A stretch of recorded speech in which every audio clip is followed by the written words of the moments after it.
السلام علیکم، یہ یاسمین آڈیو ناولز کی آواز ہے۔ آپ سن رہے ہیں ناول اہدنا الصراط المستقیم، جس کی مصنفہ ہیں تنزیلہ ریاض۔ آئیے چلتے ہیں ناول کی جانب۔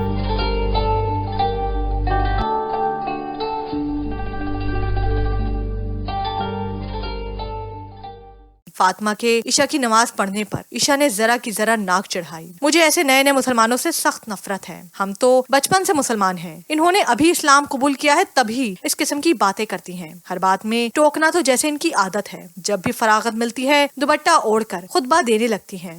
یہ وہی فاطمہ صاحبہ ہیں جو ہاف شرٹ اور ٹائٹ میں ٹانگ پر ٹانگ چڑھا کر بیٹھی رہتی تھی اور ان کی ساس دیکھ دیکھ کر کوڑھا کرتی تھی کہ ان کے ہونہار بیٹے کو چڑیل نے پھنسا لیا۔ رات کو بیڈ روم میں ہاتھوں پر کریم کا مساج کرتے ہوئے اس نے کھولتے ہوئے عادل سے کہا تھا۔ بظاہر عادل ٹی وی دیکھنے میں مگن تھا، مگر اس کے اندر بھی ایک عجب کشمکش چل رہی تھی۔ فاطمہ بھابی کی لمبی چوڑی تقریر نے سوچ کے کتنے در واہ کر دیے تھے۔ اور مزے کی بات سنیے، عشاء نے اٹھتے ہوئے کہا۔ عادل نے نظر اٹھا کر اس کی طرف دیکھا۔ وہ سادہ سے ہولیے میں کتنی اچھی لگ رہی تھی، یہ کوئی اس سے پوچھتا۔ اس نے عشاء سے پہلے محبت کی تھی اور بعد میں شادی کے بعد بھی اس کی محبت میں کمی نہیں آئی تھی، مگر گزشتہ کچھ دنوں سے عشاء جس طرح بدلتی جا رہی تھی، عادل کو اس کے رویے سے الجھن ہونے لگی تھی۔ یہ فاطمہ بھابی پاگل ہو گئی ہیں۔ چائے کپ میں انڈیلتے ہوئے تھوڑی سی چائے چھلک گئی۔ میں نے عادت کے مطابق کہا، فٹے منہ تمہارا عشاء، تو کہنے لگی، ایسے مت کہا کریں عشاء، گناہ ہوتا ہے۔ آپ کا نام نماز کے نام پر ہے، آپ کو چاہیے عشاء کے بجائے خود کو عیشا کہا کریں، تاکہ اگر کبھی غلطی ہو جائے تو گناہ نہ ہو۔ عشاء ہنستے ہوئے کہہ رہی تھی، جبکہ عادل خالی خالی نظروں سے اس کی طرف دیکھ رہا تھا۔ وہ چاہتے ہوئے بھی کہہ نہیں پایا کہ عشاء پاگل تم ہو، فاطمہ بھابی نہیں۔ عادل بھائی مائنڈ مت کیجیے گا، مگر مجھے لگتا ہے عشاء بھابی کے ساتھ کوئی نفسیاتی پرابلم ہے۔ ان کے اندر مثبت سوچ کی سخت کمی ہے۔ ان کی باتوں سے اندازہ ہوتا ہے کہ ان کے گھر کے مرد حضرات بہت سخت گیر تھے، یعنی ان کے بھائی یا فادر۔ ہو سکتا ہے ان کی مدر نے ان کی پرورش میں کوتاہی کی ہو کہ ان کے اندر یہ خلا پیدا ہو گیا ہے۔ برا مت مانیے گا، مگر آپ کا سخت رویہ بھی ان کی اس قسم کی سوچ کا باعث ہو سکتا ہے۔ وہ کچھ عجیب عجیب باتیں کرتی ہیں۔ ایک نارمل سوچ رکھنے والی کوئی خاتون ایسی گفتگو نہیں کر سکتی۔ میں نے اسی لیے آپ کو فون کیا تھا کہ آپ انہیں اس جمعرات کو ہمارے گھر لائیے۔ نبیل کی امی ہر اسلامی مہینے کی پہلی جمعرات کو درس کا اہتمام کرتی ہیں۔ فیصل آباد سے آنٹی کی ایک بہت قریبی عزیزہ آتی ہیں اور بہت اچھے موضوعات پر درس دیتی ہیں۔ عشاء بھابی کی سوچ میں اگر ان کے درس سے کوئی تبدیلی آ سکے تو یقین کیجیے مجھے دلی خوشی ہوگی۔ فاطمہ بھابی کی بات اسے مزید پریشان کر گئی۔ میں آپ کو کیسے بتاؤں فاطمہ بھابی کہ عشاء صاحبہ کے فادر اور بھائی کتنے اچھے انسان ہیں، اور ان کی امی کی فہم و فراز کی تو ان کے دشمن بھی مثال دیتے ہیں۔ عادل نے یہ بات خود سے کہی تھی، ایسی باتیں وہ کسی اور سے کیسے کہہ سکتا تھا؟ ویسے بھی اسے اپنے ذاتی معاملات کسی سے ڈسکس کرنے کی عادت نہیں تھی۔ اس کے سر میں شدید درد ہونے لگا تھا، نہ جانے کیوں آج کل سر درد کچھ زیادہ ہی رہنے لگا تھا۔ اس نے آفس سے آدھے دن کی چھٹی لی اور ڈاکٹر سجاد کے آئی کلینک جانے کے لیے آفس سے نکل آیا۔ آئی سائٹ تو تمہاری بالکل ٹھیک ہے، ایک دم پرفیکٹ، ڈاکٹر سجاد نے مکمل چیک اپ کے بعد اس کی جانب دیکھ کر مسکراتے ہوئے کہا۔ عادل اس کے انداز پر ذرا کی ذرا مسکرایا۔ تو پھر میرے سر میں اس قدر درد کیوں ہوتا ہے یار؟ اس نے کنپٹی کو انگلیوں سے دباتے ہوئے سوال کیا۔ بلڈ پریشر تو ہائی نہیں ہے نا؟ ڈاکٹر نے اس کے بازو کے گرد ایپریٹس کا فلپ چڑھاتے ہوئے کہا۔ عادل نے ہونٹ بھینچ کر لا علمی کا اظہار کیا۔ سارا دن ہی سر میں درد رہتا ہے، رات کو تکیے پر سر رکھتا ہوں تو لگتا ہے جیسے کسی سخت چیز پر سر رکھ دیا ہو، حالانکہ نیند پوری لیتا ہوں، مگر نہ جانے کیوں صبح اٹھتا ہوں تو نہ صرف سر بھاری ہو رہا ہوتا ہے بلکہ آنکھیں بھی سوجی ہوئی ہوتی ہیں۔ میں نے سوچا شاید آئی سائٹ ویک ہے، اسی لیے چیک اپ کے لیے تمہارے پاس آ گیا۔ عادل دائیں آنکھ کو مسلتے ہوئے مزید تفصیل بتا رہا تھا۔ سجاد سے اس کے پرانے مراسم تھے۔ سجاد اور عادل پڑھائی کے سلسلے میں کافی عرصے ایک ہی کمرہ شیئر کرتے رہے تھے۔ آج کل آفس میں زیادہ کام ہے کیا، یا پھر خدا نخواستہ کوئی پریشانی تو نہیں ہے؟ سجاد نے اس کی سرخ آنکھوں کو دیکھتے ہوئے پوچھا۔ نہیں یار، شکر ہے اللہ کا، سب ٹھیک ٹھاک ہے، بس شاید موسم کی تبدیلی کی وجہ سے ایسا ہو رہا ہے۔ برسات کے دنوں میں میرا حشر خراب ہو ہی جایا کرتا ہے، عادل فوراً بولا۔ سجاد نے اسے کڑی نگاہوں سے گھورا۔ یہ برسات کے دن ہیں بھائی میرے، برسات ختم ہوئے بھی عرصہ ہو گیا ہے، ڈاکٹر سے کوئی بات نہیں چھپا سکتے تم، سچ بتاؤ کوئی مالی پریشانی تو نہیں ہے نا؟ سجاد نے دوستانہ استحقاق سے پوچھا۔ عادل اس کے انداز پر کھل کر مسکرایا۔ نہیں یار، کہا نا رب کی مہربانی ہے، میری جاب بہت شاندار ہے، کم از کم تیری ڈاکٹری سے زیادہ پیسے کما لیتا ہوں، تو میری فکر مت کر، بس مجھے اچھی سی میڈیسن لکھ دے تاکہ اس سر درد سے نجات ملے۔